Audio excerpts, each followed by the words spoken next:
Justice reporter Paula Reid is in Baltimore outside of the courthouse. And Paula, I know you've been following this case so closely. Can you explain how exactly the officer was acquitted today?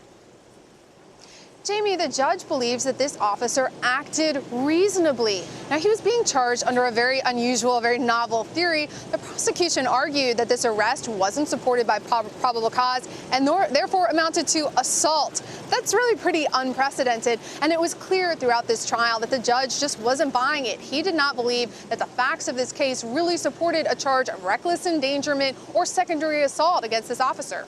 One of the interesting things here, Paula, is that Officer Nero chose a trial by judge instead of a jury. How did that impact the outcome, in your opinion? It made a huge difference here. He's the second officer to be charged, but this is the first time we're actually getting a verdict in the arrest and death of Freddie Gray.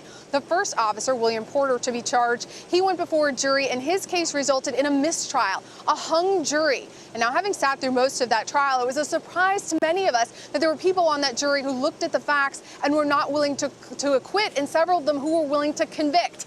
And if you're a defense attorney, Jamie, you take a look at that case and you think, wow, there may be some people here who want to take action against the police department, who want to find a police officer guilty for some other reason, not based on the facts that were presented.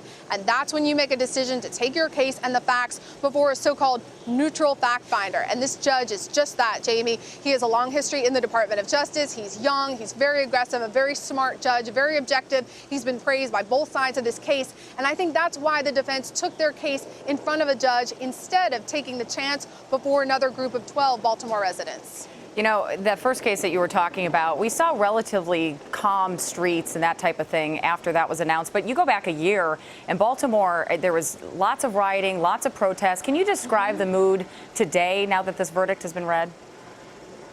This is the calmest I have ever seen Baltimore in the entire time I've been covering this case and these trials. We saw a handful of protesters earlier, several blocks back at the courthouse, but here a couple blocks away where we usually see a lot of protesters. We saw a very aggressive group, a vocal group here of protesters after the last mistrial, but it's silent here.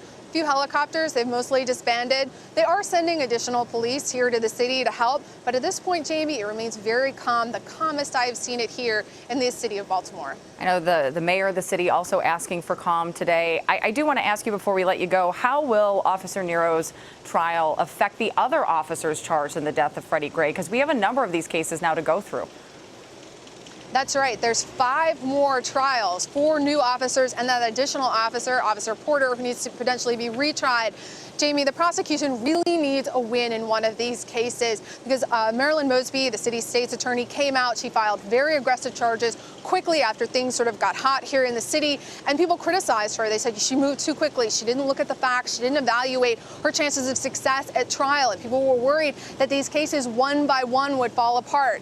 Here you have a mistrial, you have an acquittal, and the most significant case is the one that comes up next. It's the murder charge against Officer Cesar Goodson. Jamie, it will be very important for the city of Baltimore to get a win there before people start asking questions about whether or not Marilyn Mosby really thought this case through before she brought it. Paula Reid, excellent reporting. Thank you so much.